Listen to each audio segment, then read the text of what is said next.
오늘 레위기 19장의 내용은 상당히 많은 규례들이 나옵니다. 이스라엘 백성들의 삶의 전반적인 그런 규례를 언급합니다. 앞에 나왔던 또 내용들도 반복이 또 되죠. 이 모든 규례들의 기준은 오늘 2절 말씀처럼 너는 이스라엘 자손의 온 회중에게 말하여 이르라 너희는 거룩하라 이는 나 여호와 너희 하나님이 거룩함이니라. 이 말씀이 계속 이제 반복이 되고 있죠. 그래서 하나님께서 지금 제사법이라든지 정결 예식, 또 도덕법, 또 그 외에 또 많은 법들이 나오는데 이 모든 규례들, 율법들이 뭐와 관련이 있는가? 다 거룩과 관련이 있다고 말씀을 드렸습니다. 사실 우리는 읽을 때 조금 레위기가 좀 읽기가 힘들다 그럴까요? 또 이런 것도 있는데, 그럼 유대인들은 어린아이들이 처음으로 회당에 갔을 때 가장 먼저 가르치는 책이 레위기라고 합니다. 그만큼 이제 중요하다 하는 것이죠. 그리고 그들 아이들에게 이 레위기를 가르치는 이유가 뭐냐? 거룩하게 사는 법을 가르치기 위한 것이에요. 그 복음주의 신학자 중에 제임스 파커라는 유명한 목사님이 있는데 그분이 거룩의 재발견이라는 책에서 이런 말을 합니다. 모든 그리스도인은 거룩하게 살도록 부르심을 받았고 또한 거룩한 삶은 하나님께서 우리를 구속하신 최종 목적이자 하나님의 명령이다. 그래서 하나님의 모든 법은 결국 거룩과 관련이 있습니다. 그리고 또 지금 이 레위기에 나오는 모든 도덕법이나 시민법 이 내용들도 결국은 그 거룩을 세부화한 그런 규정들이다 이렇게 우리가 생각을 하면 됩니다. 우리 그리스도인들의 거룩은 크게 두 가지로 우리가 구분할 수 있죠. 하나는 수직적인 거룩입니다. 하나님과 나와의 관계 속에서 거룩. 그리고 또 하나는 수평적인 거룩이 있죠. 내가 세상과 이웃과의 거룩이 있습니다. 앞에 나왔던 제사법들은 어떨까요? 수직적인 거룩이라고 말할 수 있죠. 하나님 앞에서 내가 거룩하게 서야 하는 그 모습을 말합니다. 그래서 제물을 드릴 때도 아무거나 드릴 수 없고 또 아무 데서나 제사를 드릴 수도 없고 또 하나님이 정하신 또 그 때에 가서 또 제사를 드려야 하는 이런 구별된 하나님 앞에서 다 구별하고 정한 그런 제사를 드리게 그렇게 하나님이 말씀을 하셨습니다. 안식일을 오늘 3절에 나오는 안식일을 지키라 이런 것도 마찬가지고 4절에 나오는 신상을 부어 만들지 말라 이런 것들도 하나님과의 거룩의 관계 속에서 수직적인 거룩을 말하는 것입니다. 또 5절에서 8절까지 이제 화목 제물이 나오잖아요. 이것도 하나님과의 수직적 거룩으로 그 거룩한 삶을 살라 이렇게 지금 말씀을 하는 것입니다. 그런데 이 하나님과의 거룩은 사실 거기서 끝나지 않죠. 이어지는 말씀에 보니까 하나님과의 거룩의 관계를 이제 이 세상에서 이웃과 세상과의 또 삶의 현장에서의 거룩한 삶과 연결을 시킵니다. 이것은 이제 수평적 거룩이라고 하는데 3절 다시 보시면 앞부분에 뭐라고 하냐면 너희 각 사람은 부모를 경외하고 그랬어요. 십계명에도 나오지만 우리가 부모님을 공경하는 것 이것이 거룩이라는 거예요. 9절을 봅니다. 너희가 너희 땅에서 곡식을 거둘 때 너는 밥 모퉁이가도 거둘지 말고 내 떨어진 이삭도 줍지 말며 그랬습니다.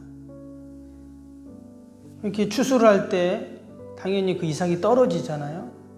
지금처럼 기계로 해가는 것이 아니니까 이렇게 떨어지면 줍지 말라 이렇게 말했습니다. 왜? 당시에 가난한 자들, 고아들, 과부들, 사회적 약자들을 위해서 그들이 주워갈 수 있도록 놔둬라 하는 겁니다. 그런데 지금 이것이 뭐라고요? 이게 거룩이라는 거예요. 10절 봅니다. 내 포도원의 열매를 다 따지 말며 내 포도원에 떨어진 열매도 줍지 말고 가난한 사람과 거류민을 위하여 버려두라. 나는 너희 하나님 여호와니라. 악착같이 내가 긁어 모으려고 하지 말고 가난하고 불쌍한 사람들을 위해서 좀 놔둬라 하는 거예요. 즉 나눠줘라 하는 것입니다. 그래서 이렇게 나누는 삶이 거룩이다, 이렇게 지금 말씀을 하고 있습니다. 밑에 읽진 않았는데 11절에는 말씀을 보면 11절에 너희는 도둑질하지 말며 속이지 말며 서로 거짓말하지 말며 그랬어요. 이것이 바로 거룩이다, 이렇게 지금 말씀을 합니다. 우리가 그동안 생각하고 있었던 거룩은 어때요? 하나님과의 수직적인 거룩만 우리가 늘 생각을 하는데, 실제로는 하나님은 수평적 거룩을 더 많이 말씀합니다. 이 거룩이 케도시라는 단어라고 했죠. 이 뜻은 자르다, 분리시키다, 이런 뜻입니다. 그래서 하나님께서는 케도시로, 그러니까 따로 떼어놔서 구분하고 분리해서 늘 하나님께 드리고 또 하나님 앞에 서고, 우리가 이런 케도시를 늘 생각을 했는데, 그 케도시라는 단어가 더 나아가서 단순히 내가 세상과 구별되고 분리된 삶만을 말하는 것이 아니라 이처럼 삶 속에서도 이것이 다 적용이 돼야 된다는 거예요. 밑에 19절 한번 볼까요? 19절에 보면 이런 말씀이 나옵니다. 너희는 내 규례를 지킬지어다. 내 가축을 다른 종류와 교미시키지 말며 내 밭에 두 종자를 섞어 뿌리지 말며 두 재료로 직조한 옷을 입지 말지며 했어요. 가축을 키울 때 서로 다른 종의 가축을 교미시키지 말고 두 종자 씨를 섞어서 뿌리지 말고, 옷을 지을 때 두 개 섞어서 또 짜지 말고. 왜 이런 규례를 만들었는가? 거룩 때문에 그랬다 그랬죠. 그런데 여러분, 이처럼 삶의 모든 부분에서 분리하고 구별하고 이렇게 거룩을 생각하면 어떨까요? 말 그대로 내가 거룩한 사람이 되는 겁니다. 성전에 가서 제사 드릴 때만 거룩한 게 아니라 삶 속에서도 그 거룩을 지켜가며, 그럼 내가 거룩하니 너희도 거룩하라는 그 하나님의 말씀을 지켜가는 것이죠.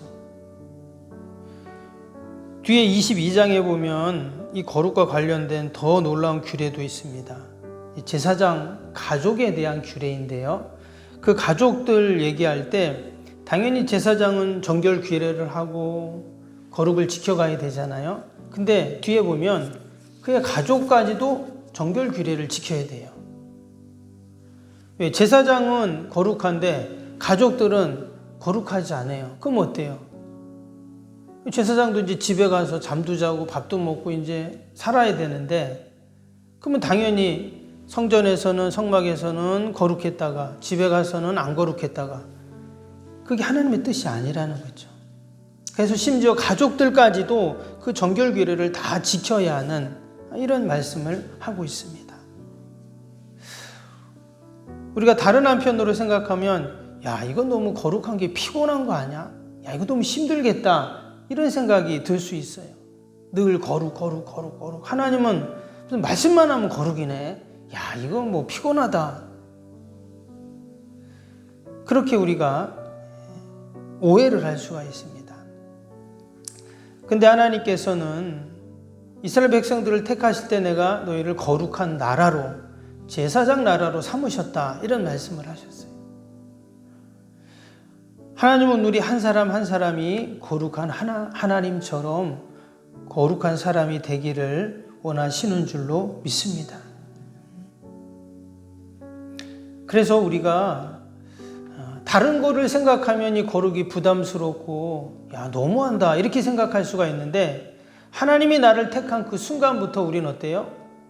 거룩한 자로 택한 거예요.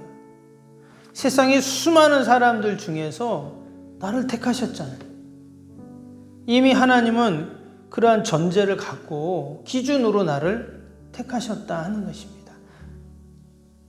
내가 거룩할 수도 있고 안 할 수도 있고 해야 되는데, 이게 아니라 이미 하나님이 나를 거룩한 하나님의 자녀로 우리를 삼아 주셨는 줄로 믿습니다. 그래서 우리의 삶은 머리에서 발끝까지 마치 제사장이 머리에서 발끝까지 거룩의 모든 것을 다 뒤집어 쓰고 그렇게 지성소에 들어가서 하나님을 만날 수 있었던 것처럼 우리가 늘 하나님 앞에 나올 때 예수 그리스도의 의의 옷을 우리가 덧입고 그 거룩함으로 우리가 하나님 앞에 나올 수가 있는 것이죠. 오늘도 하나님은 저와 여러분을 통해서 하나님의 성품에 그 거룩에 참여하기를 원하시고 거룩한 백성으로 살기를 원하십니다. 오늘 이 새벽에 하나님 앞에 나와 기도하고 또 찬양하고 또 하나님 앞에 예배하고 여기서 우리의 거룩이 끝나는 것이 아니라 가정에서 또 내가 처한 곳에서 늘 거룩을 드러내고 거룩을 보여주고 또 거룩을 이루어가는, 그래서 늘 하나님의 기쁨이 되고 하나님의 영광을 돌리는 저와 여러분이 되길 주님의 이름으로 축복합니다. 기도하겠습니다.